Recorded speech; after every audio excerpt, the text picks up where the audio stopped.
Soumana Bathily, de toutes les alternances qui sont intervenues ici au Sénégal, chaque fois le régime entrant tente de faire une opération de moralisation de la vie publique. Très souvent, on se rend compte qu'il y a beaucoup de communication, on politise tout et finalement ça donne l'air d'un mirage. Alors, qu'est-ce que ce régime fera de manière différente que les précédents sur cette question de la reddition des comptes? Oui, on peut remonter loin. Hein. Oui. Quand Depuis Abdou Diouf voilà. a créé la CREI, voilà, justement. Hein, pour juste, en fait, une personne. À l'époque, c'était un directeur de banque. Là. Bon. Quand on déroule, quand on arrive à Macky Sall, avec, qui remet la CREI en selle. Résultat des courses. Le seul Karim Wade est épinglé. Et d'ailleurs, son procès finit en queue de poisson. Puisqu'il est extradé avec l'aide des services de Macky Sall d'ailleurs. Voilà, donc effectivement il y a cette référence-là. Sauf que ce qui a été fait ici, c'est qu'on a profité on a mis en avant le pôle judiciaire financier. Et la CREI a été condamnée par tout le monde, par la CEDEAO, machin, etc. Non mais là cette fois, c'est le pôle judiciaire financier qui s'occupe des poursuites et qui s'occupe du jugement. Hein, parce qu'il a plusieurs chambres. Il y a une chambre d'accusation financière, il y a une chambre de jugement financier et il y a des juges d'instruction. C'est un dispositif qui existe dans tous les pays démocratiques, d'une manière ou d'une autre. Donc, avec un dispositif comme celui-ci, on ne peut pas dire que c'est un règlement de compte, puisque c'est tout à fait des institutions. C'est une institution qui est habilitée. Ce sont des juges qui jugent et qui condamnent ou qui ne condamnent pas. L'autre chose, c'est que dans ce dispositif, c'est que, comme on dit, on inverse la charge de la preuve.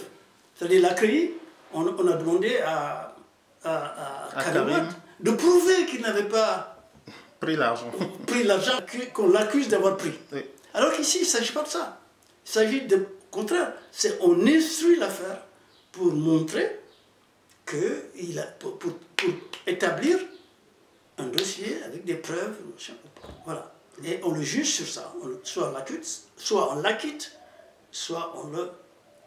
Est-ce que tout cela est suffisant pour rassurer? Vous n'êtes pas sans savoir que depuis des années, on soupçonne, on accuse la justice d'être soumise à l'exécutif. Est-ce que les arguments que vous avancez sont suffisants pour rassurer les Sénégalais et surtout les accusés? Oui, on le verra bien. On verra bien, je veux dire, on jugera, c'est le cas de le dire, sur pièce.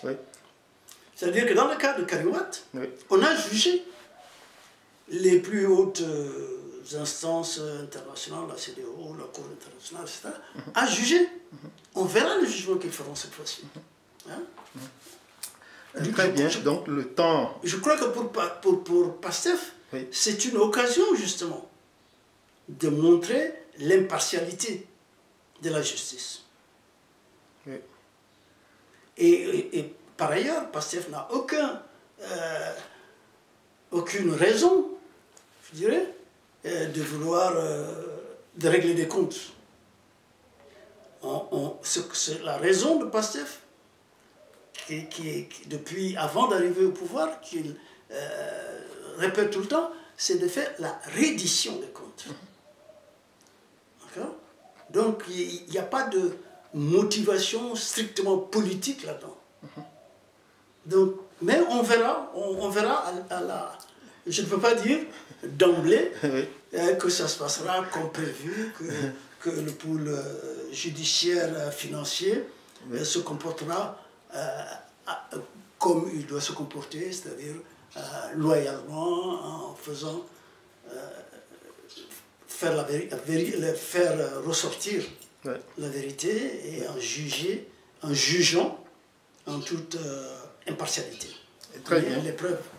Très bien. Alors, le président Diomaye Faye, pendant la campagne électorale, bien qu'il fût en ce moment dans les liens de la détention, il avait fait signer le pacte de bonne gouvernance démocratique comme 12 autres candidats à cette élection. Ce pacte de bonne gouvernance, je le rappelle, il est issu des conclusions des Assises nationales de 2009 et des recommandations de la Commission nationale de la réforme des institutions CNRI que Macky Sall avait lui-même commandé. Alors, le président Diomaye Faye l'a signé, donc sa valeur de promesse. Sa valeur de promesse, c'est un engagement. Alors, aujourd'hui, nous en avons parlé brièvement. Comme il n'y a pas encore eu des débuts de mise en application, les inquiétudes existent. Alors, pensez-vous que le président tient toujours à cet engagement ou bien il s'en était juste servi parce que c'était un argument mobilisateur de l'électorat? Est-ce que ça lui tient à cœur, le pacte? Encore une fois, ce que je dis là n'engage que moi. Oui. Mais mon sentiment, c'est que il l'a fait en toute connaissance de cause. Je vous rappelle qu'auparavant, Ousmane Sonko avait signé à l'origine déjà, à l'origine déjà en 2008, les assises. Oui. Il avait signé 2 fois. Une fois en tant que représentant du syndicat des inspecteurs des impôts et domaines. Tout à fait. Et une autre fois en tant que président de PASTEF. C'est pour vous dire que ça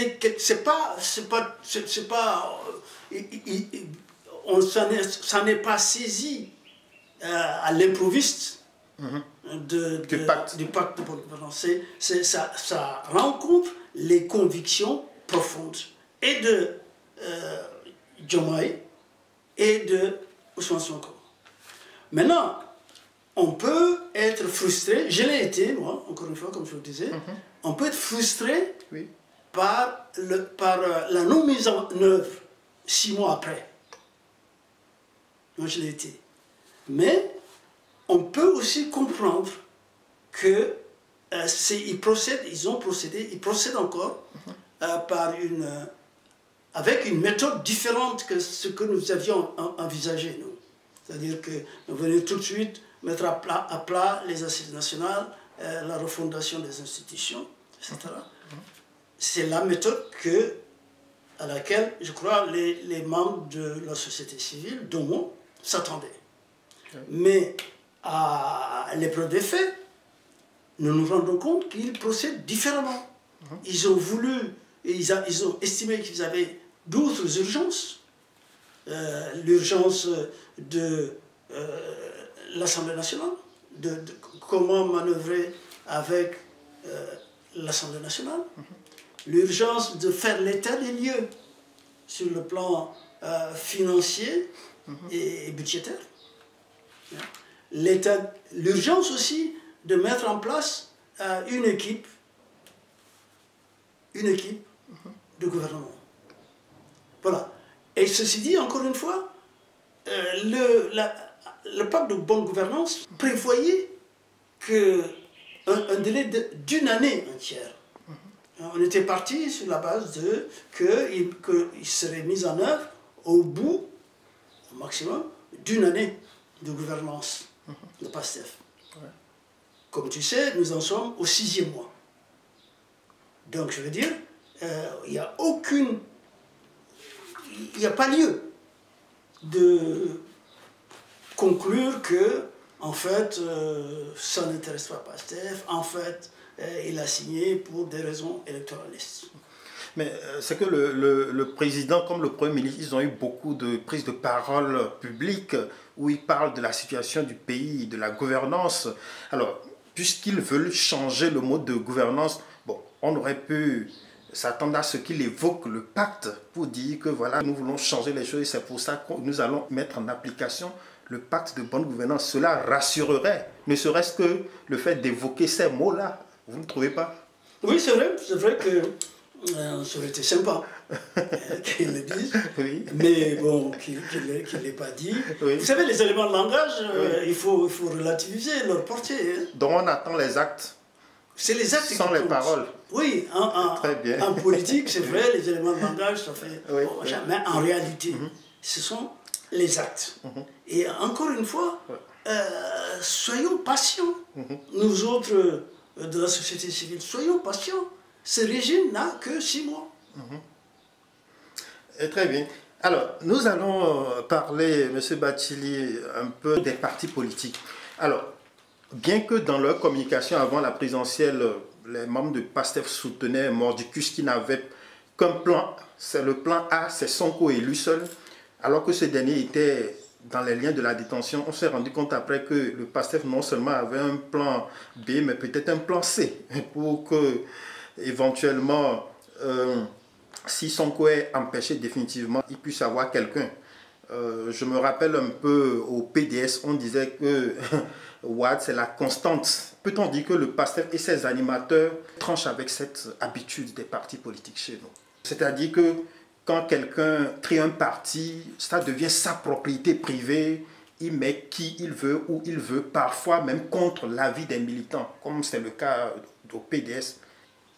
Oui, je crois que la pratique de PASTEF le montre bien. Que ce n'est pas que le parti n'est pas un patrimoine de Ousmane Sonko ou de Diomaye Faye. Et en fait, c'est les faits. Encore une fois, c'est l'argent qui parle. PASTEF n'a pas été financé par Ousmane Sonko ou par Diomaye Faye. Au contraire, il a été financé par les militants à la base. Les militants, surtout ceux de la diaspora, mais aussi ceux d'ici. Il a été financé par des activités génératrices de revenus. Tu as vu comment, à un moment, on a lancé ces bracelets qu'on vendait à 3 000 francs CFA l'unité. Alors, donc ce sont, à la différence du PDS, dont le secrétaire général fondateur disait, tout ici c'est moi, jusqu'aux chaises. Hein? Et l'autre, son complice, de dire on est actionnaire à 100%. Voilà, cette différence-là est fondamentale et elle saute aux yeux. Donc, pour ces raisons-là, on ne peut pas. C'est pas le même. C'est pas le même ADN en fait, hein, les deux partis. Oui. Alors, quant à le fait que Diomaye est, je dirais, au pied levé, était désigné une fois qu'il a été clair que Ousmane Sonko ne pouvait pas, était interdit de participation, ça c'est encore une autre preuve de la nature de ce parti. Ceci dit, bon, à l'extérieur, on a perçu pendant longtemps, et c'était voulu, je suppose, c'est mobilisateur de dire que, parce qu'à un certain moment, l'objectif du parti, c'était de se battre jusqu'au bout pour imposer la candidature de Ousmane Sonko. Mais il y a eu à l'intérieur, il y a eu tout le temps des opinions contraires. Personnellement, j'ai écrit un article, je crois que c'était en début d'année, où je disais il faut une option ABC, une alternative ABC. Donc il y a des gens qui pensaient. Et c'est une fois qu'on a épuisé la procédure, qu'on s'est rendu compte qu'il n'y avait rien à faire. Et qu'en fait, on voulait nous pousser à ça. Et peut-être même à boycotter les élections. Quand on s'est rendu compte de ça, on a dit option, alternative B. Donc le PASTEF, un parti non patrimonial, ne se comporte pas comme tel. Absolument. Oui.